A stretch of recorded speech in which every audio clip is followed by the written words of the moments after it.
পুতুলের মতো বানাইয়া এটার মধ্যে 11টা সুচ ঢুকাইয়া দিছে আমার নবীরে তারা মারবে কালো জাদু কইরা। কিন্তু আমার নবী রহমাতাল লিল আলামিন, আমার নবীরে তো কালো জাদু কইরা তারা মারতে পারে না। কিন্তু কালো জাদুটা বড় মারাত্মক জিনিস। কেউ যদি আল্লাহ এবং রাসূলের পথে থাকে এই কালো জাদু তারা ক্ষতি করতে পারে না, যদিও মাঝে মাঝে সামান্য বিন্দু পরিমাণ আক্রমণ করে। ওই কালো জাদুর প্রতিক্রিয়ার কারণে আমার নবীজি 9 দিন, কেউ বলে 8 দিন, কেউ বলে 11 দিন পর্যন্ত সুস্থ ছিল। কয়দিন? 11 দিন পর্যন্ত আমার নবী অসুস্থ ছিল। অসুস্থ অবস্থায় থাইকা আমার দয়াল নবী মসজিদের নববীর মধ্যে পাশে আমার নবীর হুজরা মুবারক, আমার নবীজি অসুস্থ অবস্থায় থাইকা আমার নবীর কলিজার টুকরা স্ত্রী আম্মাজান হযরতে আয়েশা সিদ্দিকা রাদিয়াল্লাহু তাআলা আনহা, এই বউডারে আমার নবী বেশি ভালোবাসতেন। কি লাগা বাসতেন জানেননি? আমার নবী আদর করে আমার আয়েশার মাঝে মাঝে হুমায়রা কইয়া ডাকতো, মানে লাল সুন্দরী। সুবহানাল্লাহ। বউরে আদর করে মাঝে মাঝে সুন্দর নাম ডাক, এটা নবীর সুন্নত। নবী আমার আম্মা জান আয়েশা সিদ্দিকার ঘরে অসুস্থতা থেকে মুক্তি পাইছে। আমার নবী অসুস্থতা থেকে মুক্ত পাওয়ার আগে আমার নবী কয়, আয়েশা আমার ঘর মুবারকের জানালা মুবারকটা একটু খুইলা দাও। আম্মা জান আয়েশা আমার নবীদের সামনে দিয়া জানালাটা খুইলা দিছে। নবী আমার তাকিয়া দেখে মসজিদে নববীর ভিতরে হযরত আবু বকর সিদ্দিকের ইমামতিতে সব সাহাবায়ে কেরাম একসাথে নামাজ আদায় করতেছে। আমার দয়াল নবীজি চোখ মুবারক দিয়া পানিগুলা টপ টপ করে ছাইরা দিছে। মা আয়েশা কই, নবী গো, ইয়া রাসূলুল্লাহ, নবী গো আপনি দি কান্দেন গো, নবী কান্দেন। আমার নবী কই, আয়েশা জানোনি আমি কেন কান্দে? আমি নবী তো এইটাই চাইছিলাম, আমি নবী যখন দুনিয়াতে থাকবো না আমার সাহাবায়ে কেরাম একই জামাতে একই ইমামতিতে আমার সাহাবায়ে কেরাম এই মসজিদের নববীতে নামাজ আদায় করবে। আমার নবী এই কথা বললাম নামাজের জন্য যখন সময় আমার নবী নিজে নবীর হুজরা মুবারকের মধ্যে নামাজটা আদায় কইরা এবার আমার নবী আম্মা জান আয়েশা সিদ্দিকার সামনে নবীজির কলিজার টুকরা কন্যা হযরত খাতুনে জান্নাত ফাতেমারে ডাক দিছে, ফাতেমা আয় গো মা আয়, আমি নবীর ঘর মুবারকে আয়। নবীজির মদিনা শরীফের ঘর মুবারক থাইকা মা ফাতেমার বাড়িতে যদি হাইটা যাওয়া হয় বর্তমান সময়ে সর্বনিম্ন 7-8 মিনিট লাগে। যারা গেছেন আপনারা জানেন মদিনা শরীফ থেকে বাইর হইয়া 310 নম্বর গেট দিয়ে ডাইন দিকে হাঁটলে কোবা মসজিদের রাস্তা, এই রাস্তা দিয়ে হাঁটতে হাঁটতে হাতের ডাইন পাশে একটু হাইটা গেলে মা ফাতেমার বাড়িটা। সৌদি সরকার বাড়িটারে এখন কত সুন্দর করে ব্রিকেট দিয়া রাখছে। আমি ওই জায়গায় দাঁড়ায় দাঁড়ায় মা ফাতেমার বাড়ির ডকুমেন্টারি তৈরি করে আমার শামীম রাজা ইউটিউব চ্যানেলে ছাইরা রাখছে। আমি জানি এই ঘরটা একটা সময় থাকবে না, কারণ কি জানো, অনেক মানুষই আছে আহলে বায়াতের দুশমন, আহলে বায়াতকে পছন্দ করে না। আস্তে আস্তে করে নবীর বংশের ঘরটারে তারা ধুলিস্যাৎ করে দেওয়ার চেষ্টা করবে। ও বন্ধু, নবীর একজন কলিজার টুকরা সাহাবী যাইয়া মা ফাতেমার ডাক দিয়া নবীদের কাছে আনছে। আমার নবী ডাক দিয়া কয়, ফাতেমা তুমি আবার আমার সকল সাহাবায়ে কেরামরে খবর লাগাও। নবীজির সব সাহাবায়ে কেরাম খবর পাইয়া আমার দয়াল নবীজির দরবারের সামনে দাঁড়ায়া রইছে। ডাক দিয়া কয়, নবী গো, নবী গো, নবী গো, আপনি নবী আমরারে খবর পাঠাইছেন এই সময় কেন? আমার নবী রহমতের নবীজি গোসল মুবারক শেষ করছেন, যেই দিনটার বলা হয় আখিরি সাহার সোমবার। আমার নবীজি ওই সোমবার আখিরি সাহার সোমবার ওই দিন গোসলটা কইরা নবী আমার সব সাহাবায়ে কেরামরে কয়, আমার সাহাবায়ে কেরাম আমি নবীজি তোমাদের কাছে আমার দায়িত্বগুলা পালন করতে পেরেছি কিনা আমি বলতেছি না তোমাদেরকে, তবে মনে রাখবা আমার কাছে যদি কেউ কোনো জিনিস পাওনা থাইকা থাকো আমি দয়াল নবী তোমাদের কাছে মাপ চাইতেছে, পারলে তোমরা আমি দয়াল নবীরে ক্ষমার সুন্দর দৃষ্টিতে দেখবা। আরে নবী তো মাপ চাওয়ার মানুষ না রে, নবী তো মাপ চাওয়ার ব্যক্তি না। আমার নবী উম্মতের শিখিয়ে দেয় দুনিয়াতে কেমনে চললি, দুনিয়ায় তোর চলার পথে, দুনিয়ার তোর হাঁটার পথে, দুনিয়ার তোর ব্যবসা বাণিজ্যের পথে কার সঙ্গে চললি, তোর সাথে চলাফেরার পথে কারোর সাথে কোনো অন্যায় লেনদেনে থাকার কারণে তোমরা মরার আগে তার কাছ থেকে ক্ষমা প্রার্থনা করবা। কেন গো নবী কেন? বলে যদি তোমরা ক্ষমা প্রার্থনা না করো দুনিয়ার সব আল্লাহ মাফ করব। হাক কলিবা বান্দার মনে কষ্ট দিলে, বান্দার হক নষ্ট করলে, বান্দার সঙ্গে বেয়াদবি করলে আমার আল্লাহ এই হক কোনোদিন মাফ করবে না। কথা কন্যা ঠিক কিনা? আর আপনার বেটারা ভাইয়ের সম্পদ ভাই দখল করে খায়। আপনার বেটারা মা বাপ মারা দেওয়ার পর বোনের সম্পদ বুঝে দেয় না। ডাক দিয়া নে 2 লাখ দিয়ে কো বোন গো যা দিছি এর দূরের ভিতরে শুকরিয়া মাফ করে দিস ভাইরে। ওরে বিচার হবে কর্ম অনুসারে কঠিন হাসরে, বিচার হবে কর্ম অনুসারে। তালা মারছে কালিমাতে চাবি রয় দয়ালের হাতে। বিসমিল্লাহকে সাফা রাখো হৃৎপিণ্ডের ভিতরে। ওরে 2 চোখের পানি দিয়া যায় কি দরা তারে। সুদ খায়, ঘুষ খায়, এরপর হক মারে মারে খায়। মসজিদের ভিতরে যাইয়া সামনের কাতার ইমামের পিছনে বইয়া বইয়া আসেনি এমন সিটার নাই সুবিচুর খুদা ওই হেন দিয়ে কেটা জানি রাস্তা থেকে আজকে ধরতে যায় ভালো মতো। ওরে 2 চোখের পানি আসেনি আমরা আসেনি আমার লোক কতক্ষণ একটু দেরি হইব। এই বিরিয়ানি গরু দিয়ে করছেন না? এলাই কইছি বিরিয়ানি দেখছি দেন দিয়ে তাড়াতাড়ি আইন নালো বাবা। গেরানা গেরানা যদি থাকে কয়টাও বাজে? ও মা গো। আচ্ছা যতক্ষণ হয়েছে বাবু আমি আমার ওয়াজ কারণে তারা টিয়ে দিয়ে আনছে আসেননি ইনশাল্লাহ। ওরে 2 চোখিয়া যায় কি ধরা তারে, সাথে সাথে মন মহাজন কি না করতে পারে চলো মুর্শিদের দরবারে। তুমি মানুষের হক খাইবা, সুদের টিয়া খাইবা, ওজনে কম দিবা, মসজিদে যাইয়া হুতুত করে কানবা, সাবাত গাছ ছড়াইবো কবরে গেলে আল্লাহ। আবার আপনার এই সুদকুটির ধরে নিয়ে মসজিদের সভাপতি বানান, আপনার এটি ধরে নিয়ে মসজিদের সেক্রেটারি বানান, আপনার এটি ধরে নিয়ে এলাকার হকদারের মাতাব্বর বানান। এই কথা কয় না রে। দেখবেন আবার সুবিদপুরে দোয়ানে বইয়া বইয়া এড়িয়ে লম্বা লম্বা কথা কয়। আসেনি রব্বাই মাথা উঁচা করে না? আছে না নাই?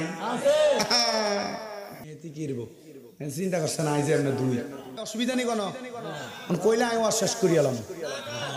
আমার মূল সময় শেষ, মূল সময় 10টার তুন 12টা শেষ। আরো অন যেটা দিছে অনকালার তুন যত মিনিট হবেন প্রতি মিনিট বোনাস টকটাই। মারহাবা, আরো জোরে মারহাবা। একটু দূর সরে করেন আল্লাহুম্মা সাল্লি আলা সাইয়্যিদিনা তুই দে দুই দাও কাম কর। হ্যাঁ ও মুহাম্মাদ আল্লাহুম্মা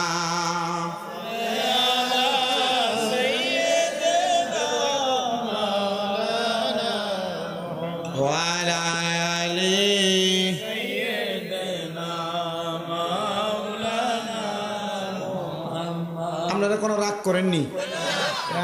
তুই করি কইছি অসুবিধা নাই তো শোনেন না। আমি এটা করে কি করে শোনেন, আমি ছোটদেরকে কাজ করার সুযোগ দেই। আপনার দোয়ায় আমার 6টা মাদ্রাসা। কয়টা? আমার মাদ্রাসা ছোট ছোট বাচ্চাদেরকে দিয়া মাঝে মাঝে এটা সেটা করাই। কেন? এই বাচ্চাটা এটা শিক্ষা বাড়িতে গেলে মা বাপের আগে দিবে।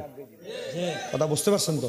আমি হোলাইন দিয়া করাই। আপনাদের দোয়ায় আমার গ্রামে, আমার নিজের গ্রামে 32 জনের একটা হিলফুল ফজল কমিটি আছে। আমাদের এলাকার পোলা পান্ডে বলা আছে, মানুষের গরিব দুঃখী হোক, মানুষের বিপদ আপদে হোক, আপনারা একযোগে কাজ করবেন, তাদের সমান পোলা পান। 16 জন লোক ছেলে আছে যারা আরো যুবক, আরো বয়স, যেমন মনে করেন রব্বাই বা তার মতো মোটামুটি একটু বয়স্ক আর কি। এরা আমি কিন্তু বেটার নাম আবার বারবার লই দেখি, আপনারা মনে করেন না বেটা দাওয়াত দিছে দেখি আমি আবার বেটা টিয়া বেশি দিব এর লেগে না। না বেটার নামে আমি জানি, আমি আর কেউ নাম জানি না, তা আমি আর কারে কম। এর লেগা ছোট ছোট পোলা পান্ডে দিয়া মানে বাচ্চাদেরকে দিয়া মাঝে মাঝে নিজের কাজটা নিজে করতে দিবেন। দিবেননি? অনকালার বেরিয়ে এসে হওয়া গিয়া এদের হোলানের কিছু করতে দিত না, ঠিক নি? এর হরে তো ওই হোলাটা যখন বড় হয় তখন আর নিজে আর কোনো কিছু করে না। এতে এতের মতো ঘুমায়, খায় আর ঘুরে, ফ্যান একটা বাথরুমে হালাই দিয়ে জাগা, এটার আম্মা দন লাগে। আবার আরো আবার এটা আমার এটা আবার আর আবার ফরনের লুঙ্গি অন আর আম্মা দন না। আমি 8টা কইতেছি আর কি। আর কি কইরা আদর কইরা মারহাবা কর। মারহাবা। আমি মাঝে মাঝে চিন্তা করি, হেতারা যদি না থাকে আর আম্মা বাজে 2 জন, তারা যদি না থাকে আজ জীবন কেমনে চলবে এটা কোনো বুঝতাম না। বাজার করণে চিন্তা করানো লাগে না, সংসারিক কোনো চিন্তা করা লাগে না, কারণ বাপ আছে। বাপ যদি মরে কত বড় বট গাছের ছায়া, তখন বুঝবেন।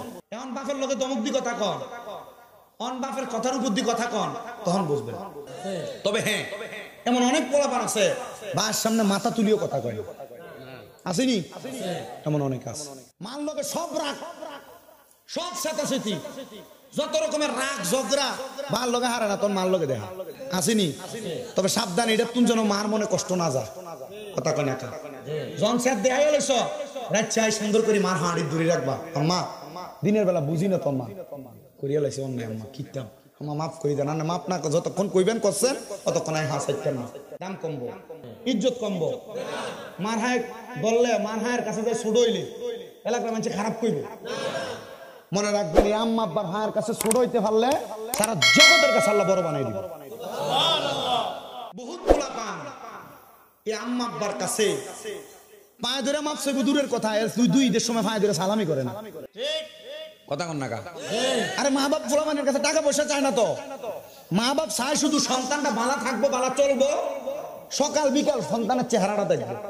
আপনারা অবাক হয়ে যাবেন, নারায়ণগঞ্জের বুইগড়ের এক মহিলা আমার কাছে গত কয়েকদিন, মোটামুটি 3-4 মাস আগে কল দিছে। এই বেডি আমারে কল দিয়ে বলতেছে, আপনাদের কষ্ট হইতেছে নি কোনো? শিক্ষণীয় একটা ঘটনা, বর্তমান বাস্তবিকতার সাথে মিলি কিনা দেখেন। পর্দার আড়ালে যে মা বোন আছেন, আপনারা মনোযোগ দিয়ে শোনেন। এলাকায় ছেলের বউ যারা আছেন, মনোযোগ দিয়ে শোনেন কথাটা। ওই মা বলতেছে, হুজুর আমার ছেলেটার বয়স যখন 5-6 মাস, আমার স্বামীটা অন্য একটা মহিলা বিয়ে কইরা আমার ছেড়ে দিয়ে চলে গেছে। হুজুর আমার স্বামী আমার ছেড়ে দিয়ে যাওয়ার পর আমি আর এই ছেলেটার দিকে তাকাইয়া বিয়া বসিনি। মানুষের বাড়িতে কাম কইরা কইরা আমি আমার পোলাটারে মানুষ করছি।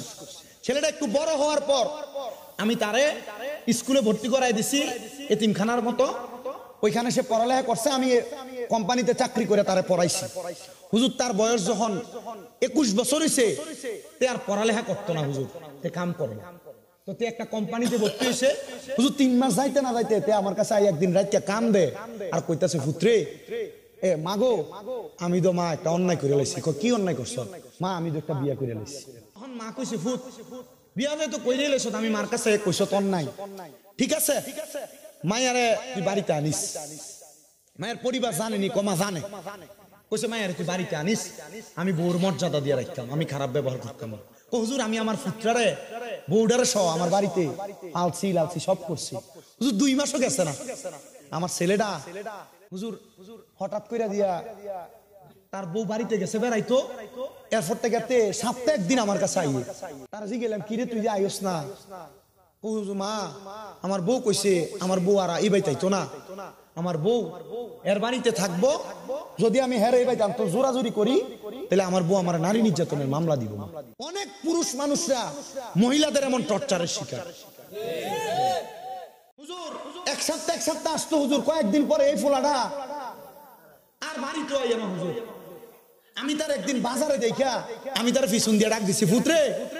তে আমার দিকে চাইছে, হুজুর তার ফুতে বউটা তার সামনে আসিল, পিছন দিকে ফিরে চোখটা ঘোরান দনে, হুজুর আমার দিকে না চাইয়া তার বউর লোকে চলে গেছে। হুজুর একটু পরে বাড়িতে আমার ফাঁয়ে ধরে কান্দাছে, মা আমার বউ আমার এরপরে কইছে যদি আমি আপনার কাছেও আই তাহলে আমার বউ আমার মামলাটা দিয়েই দিব। আমি এয়ারপোর্ট থেকে আমার ফুতেরে কইছি, পুত্রে আমি তো তোর কামাই খাইতাম চাইছি না, তুই আমার কাছে চললা, আমি মার বাড়ি থাকিস, বাইরে বাইরে থাকিস না, শ্বশুর বাড়ি থাকলে দাম কন্যা জাগা, শ্বশুর বাড়ি থাকিস না, তুই আমার বাড়িতে থাক, আমি কামাই করে আমার কামাইয়ের অর্ধেকও তোর দাম, তুই আমার খাওয়াইস না, আমি আমারটা দিয়ে খামু। ফুত আমার মনটা চায় তোর সকালে একবার রাতকে একবার দেখলে আমি মার কলজাটা ঠান্ডা হইব। ওই মহিলাটা কান্না কইরা দিছে। আমি কইলাম, আসলে দেখ একটা মা বাপ সন্তানের কাছে এর থেকে বেশি কিছু চায় না, কি করবে এতার কষ্ট দিবে।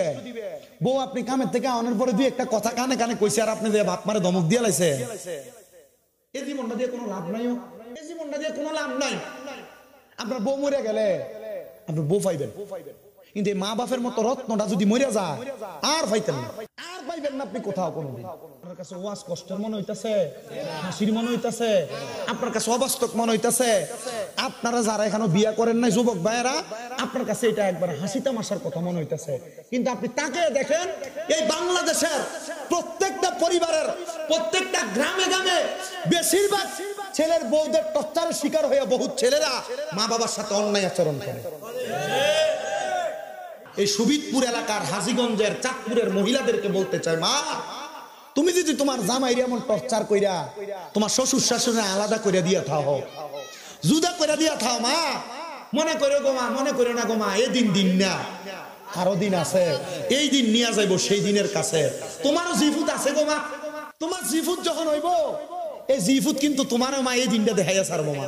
শ্বশুর শাশুড়ি যারা সালাক ফুতের বউ এরা কোনোদিন শ্বশুর শাশুড়ি আলাদা করে না, কেন জানেন?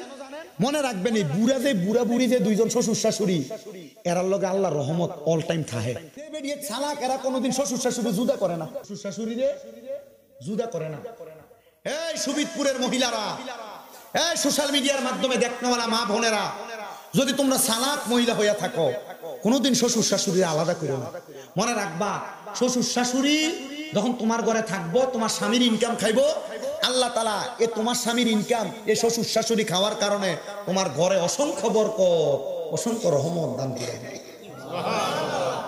তাহলে মা বাপের ফাঁয়া ধরে মাফ চাইতে কোনো অসুবিধা আছে? মাফ চাইবেন। এই আজকের মাহফিল কবুল হইব কি হইব না এটার গ্যারান্টি কেউ দিতে পারতো না, তবে আমি একটা গ্যারান্টি দিয়ে দিলাম।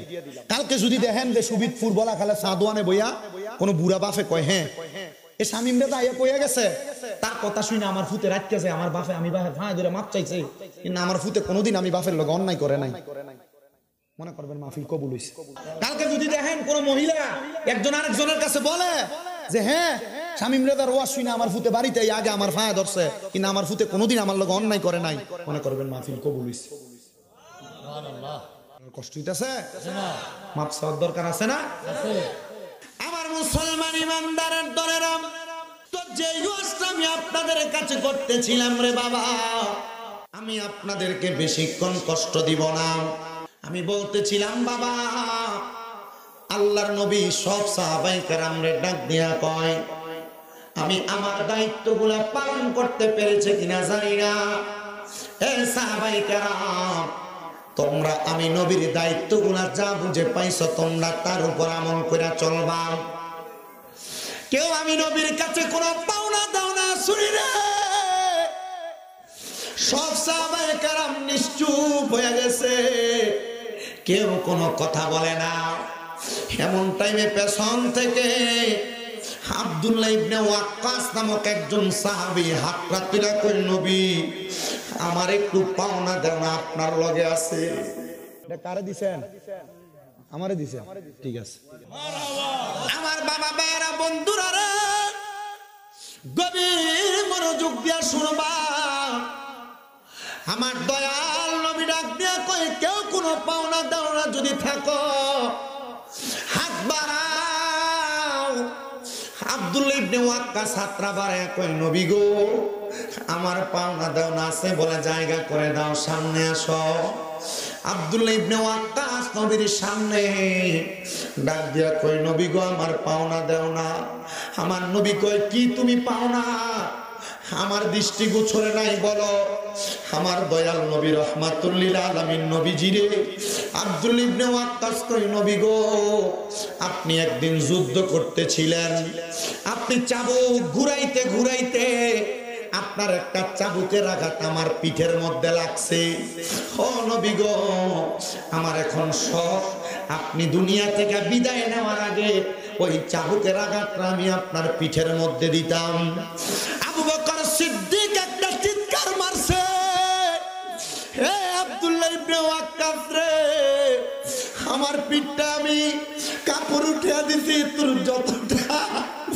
যতটা বাড়ি দিতে মন চায় আমার পিঠে লাগাইয়া দে। তবু আমার দয়াল নবী রে এই কথা বলিস না রে। হযরত ওসমান জিন্নুরাইন কয়, আমার যত সম্পদ আছে সব সম্পদ আমি তোরে হাওলা করে দিলাম, তবু আমার নবীরে অসুস্থ অবস্থায় পিঠের মধ্যে আঘাত করার কথা বলিস না। হযরত ওমর রাগান্বিত হয়ে গেছে, তরবারি বাহির করে ফেলছে। ওয়াক্কাস একটা কদম সামনে আগাইবা না, আমার নবীজি অনেকদিন পর্যন্ত অসুস্থ, নবীজির পিঠ মুবারকে বুঝি তুমি আঘাত করবা, তুমি যদি আরেক কদম সামনে আগাও আমি আমার তরবারি দিয়া তোমার ঘাট থেকে গর্দান আলাদা করে দিব, তোমার কল্লা আলাদা করে দিব। ওয়াক্কাস কোনো কথা কয় না। আমার নবী ডাক দিয়ে কয় ওয়াক্কাস আমার সামনে আসো। আব্দুল্লাহ ইবনে ওয়াক্কাস আমার নবীর সামনে সাহাবায়ে কেরামের মাঝে কান্নার একটা রুল পড়ে গেছে। সাহাবায়ে কেরাম কান্দে আর ডাক দিয়া কয় ও মায়ের নবী, আব্দুল্লাহ ইবনে ওয়াক্কাসের মতো এমন একজন সাহাবী আপনি নবীর সাথে এই কর্মযজ্ঞ করতেছে। আমার নবীকে আমি চাই না দুনিয়াতে কারোর আমি নবীর উপর একটা ছোট্ট দামিও থাকো। আব্দুল্লাহ ইবনে ওয়াক্কাস কয় নবী গো, নবী গো, নবী গো, আপনারে আমি যেই চাবুক দিয়ে আঘাত করব এই চাবুকটা আমার কাছে নাই, যেই চাবুক দিয়ে আপনি যুদ্ধ করতেন ওই যুদ্ধের চাবুকটা দেন। আমার নবীজি চাবুক হাতে তুইলা দিছে। আব্দুল্লাহ ইবনে ওয়াক্কাস কয় ইয়া রাসূলুল্লাহ, নবী গো আমি আপনার পিঠের মধ্যে আঘাত করব। যখন আপনার চাবুকের বাড়ি আমার পিঠে লাগছে, আমার পিঠে কোনো কাপড় ছিল না, আপনার পিঠ মুবারকে দিয়ে কাপড় দেখা যায়। আমার নবীজি আব্দুল্লাহ ইবনে ওয়াক্কাসরে পাশে নিয়া নবীজির পিঠ মুবারকের কাপড়টা সরায়া দিছে। আব্দুল্লাহ ইবনে ওয়াক্কাস হাতের চাবুকটা ফালাইয়া দিয়া একটা দৌড় দিয়া যায়। আমার নবীজির কাপড় মুবারক সরানো, পিঠের মধ্যে ঘাড় মুবারকের মধ্যে মোহরে নবুয়তের একটা চিহ্ন ছিল যেটা আমার আল্লাহর পক্ষ থেকে দেওয়া। আব্দুল্লাহ ইবনে ওয়াক্কাস যাইয়া আমার নবীর পিঠের মধ্যে যাইয়া চুমা দেওয়া শুরু করছে। আপনি কি মনে করছেন নবীর সাহাবী নবীরে মারবে, নবীর সাহাবী নবীরে আঘাত করবে? না না না।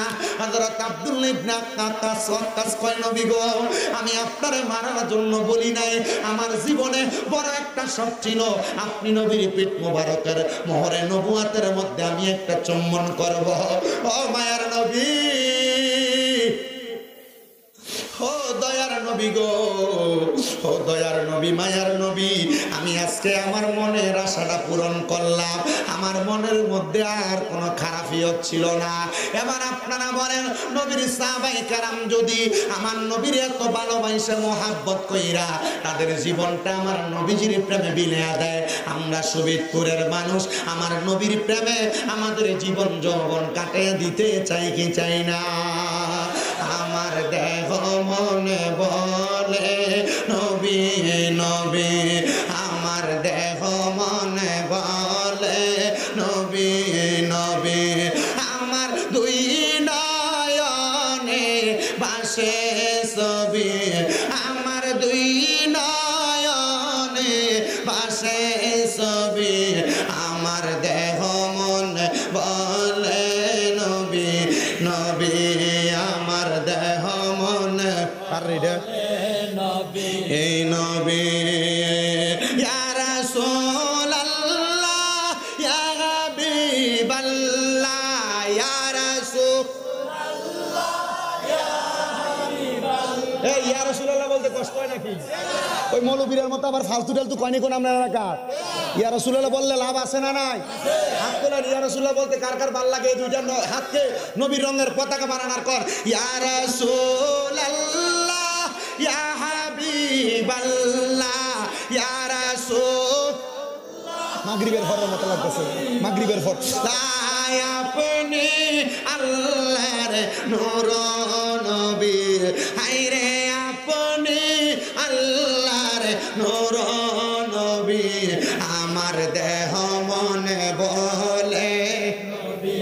আরেকবার হাতটা লাড়া দেন, কোন ইয়া রাসূলুল্লাহ ইয়া হাবিবাল্লাহ, ইয়া রাসূলুল্লাহ ইয়া হাবিবাল্লাহ, আপনি আল্লাহর নূর নবী, আমার দেহ মনে বলে নবী নবী, আমার দেহ মনে বলে নবী নবী, আমার দুই নয়নে বাসে ছবি, আমার দুই নয়নে বাসে ছবি, আমার দেহ মনে বলে নবী নবী, আমার দেহ মনে বলে নবী আপনি আল্লাহর প্যারা নবী আপনার জন্য বানাইলো সবই আপনি আল্লাহর প্যারা নবী আপনার জন্য বানাইলো সবই তাই তো ভালোবাসি নবী জীবনের সবই হাইরে তাই তো ভালোবাসি নবী দিয়ে জীবনের সবই আমার দেহ মনে বলে নবী নবী আমার দেহ মনে বলে নবী নবী আমার দুই নয়নে ভাসে ছবি আমার দুই নয়নে ভাসে ছবি আমার দেহ মনে বলে নবী হে মুসলমান আমার দয়াল নবীর সাহাবায়ে কেরাম আমার নবীরে এত ভালোবাসতো কিন্তু আমার দয়াল নবী একদিন মদিনা থেকে মক্কা থেকে মদিনায় চলে আসছে হিজরত কইরা আসার পরে আমার নবীর একজন সাহাবী ডাক দিয়া কই ইয়া রাসূলুল্লাহ নবী গো আপনি তো মক্কা থেকে মদিনাতে চলে আসছেন আপনি নবী কি একবার আমারে বলবেন নি আপনি যেদিন মক্কায় যাবেন আপনার সাথী বানায়া আমি সাহাবীরে মক্কায় নিবেন নে আমার নবী কয় সাহাবী ও সাহাবী কেন গো তুমি মক্কায় যাইবা আমার নবীর সাহাবী ডাক দিয়া কয় নবী গো আমি মক্কায় যাব মক্কা শরীফের যেই চৌকাঠ আছে আমি নিয়ত করছিলাম গো যদি মক্কা বিজয় হয়ে যায় আমি মক্কা শরীফের চৌকাঠটার ভিতরে সুমা দি মজুরে কোন সুবহানাল্লাহ অনেকে মাঝে মাঝে নিয়ত করে আল্লাহ আমার তো কোনো সন্তান নেই আমারে যদি একটা ফুট দাও আমি 2 রাকাত নফল নামাজ পড়াম আল্লাহ আমারে যদি একটা সন্তান দাও আমি মসজিদের ভিতরে এত টাকা দান করাম কয়নি নিয়ত করে না মানুষ আল্লাহর লোকে সাময়িক একটা বাটফারি হয়ে যায় দেখি তা আল্লাহ তুমি যদি আমার এইটা দাও আমি তোমার ঘরে এইটা দেব আল্লাহর লোকে চুক্তি করলো কথা কয় না আপনি কবেন যে আল্লাহ আমি তোমার এটা দিলাম তোমার যদি মায়া লাগে দয়া লাগে আল্লাহ তুমি আমারে একটা বালা সার্কি দিও আল্লাহ তোমার হস্তে আমি এটা দিলাম আল্লাহ তুমি আমার একটা ছেলে সন্তান দিও একটা মাইয়া সন্তান দিও ওই কথা কয় না ঠিক নেই সাহাবী কয় নবী গো ও দয়ার নবী ও মায়ার নবী আমি নিয়ত করছিলাম নবী গো আমি নিয়ত করছিলাম মক্কা যদি বিজয় হয় আমি মক্কায় যাই মক্কার চৌকাঠটার ভিতরে সুমা দেম আরো জোরে কোন সুবহানাল্লাহ আমার নবী কয় সাহাবী ভালো নিয়ত ঠিক আছে আমি তোমারে নিয়ে যাব আমার নবীজি মদিনাতে অনেক দিন অবস্থান নবীজি যখন মদিনাতে অবস্থান করে ও মুসলমান আমার দয়াল নবী রাহমাতুল লিল আলামিন নবীজি মদিনাতে থাকা অবস্থায় নবীজির কলিজার টুকরা সাহাবায়ে কেরাম সবাই মদিনাতে আসে কিন্তু অনেক দিন পর্যন্ত নবীজির ওই সাহাবী মদিনাতে আসেন না আমার নবীজি এবার মদিনা থেকে রওনা করলেন মক্কার উদ্দেশ্যে যখন রওনা করে আমার দয়াল নবীজির ওই সাহাবীটা দৌড়ে আমার নবীজির মাঝ রাস্তায় নবীজির সামনে যায় দাঁড়াইছে ফিদাকা আবি ওয়া উম্মি ইয়া রাসূলুল্লাহ ও নবী গো আপনার কদমে আমার মা বাবা কুরবান হোক নবী কয় কিরে সাহাবী তুমি দিয়ে আমার সামনে দাঁড়াইলা নবী গো আমি সামনে দাঁড়ানোর কারণ হইল আপনি না বলছেন মক্কায় যাওয়ার সময় আমারে আপনি মক্কায় নিয়ে যাবেন কিন্তু আপনি দিয়ে এখন আমারে মক্কায় নিয়ে যান না আমার নবী কয় সাহাবী মক্কায় নেই না আমি খবর পাইছি বাড়িতে তোমার আম্মা জান অসুস্থ এই জন্য আজকে অনেক দিন পর্যন্ত তুমি মদিনা শরীফে আসো না ওই সাহাবী ডাক দিয়ে কয় নবী গো আমি মক্কায় যাই মক্কার চৌকাঠে চুমা দিব আমার মার চাইতে কি মক্কার চাইতে কি আমার মার দাম বেশি নাকি আপনি যে বললেন মক্কা চৌকাটে যে চুমা দিব আমার নবী ডাক দিয়া কয় সাহাবীরে এরে মক্কায় কেন যাইবা বলে মক্কায় যাব আমি মক্কার চৌকাটে চুমা দেওয়ার জন্য আমার নবী কয় সাহাবী বাড়িতে যাইয়া মার পায়ের মধ্যে চুমা দাও নবী গো কেন কেন কেন কেন গো নবী আমার নবী ডাক দিয়া কয় মনে রাখবা রে সাহাবী ওই মায়ের পায়ের মধ্যে চুমা দেওয়ার কারণে আমার আল্লাহ তাআলা মক্কার চৌকাট না আল্লাহর জান্নাতের চৌকাটে চুমা দেওয়ার সওয়াব পায়া যাইবা ওরে জান্নাতের চাবি আমার মা গো জান্নাতের চাবি আমার মা বলেন জান্নাতের চাবি আমার গো জান্নাতের চাবি আমার মা ওরে মা যার বেঁচে নাই তার মতো দুঃখী নাই বলেন মা যার তার মতো দুঃখী নাই খালা ফুফু মায়ের মতো না কন্যা চাচি যে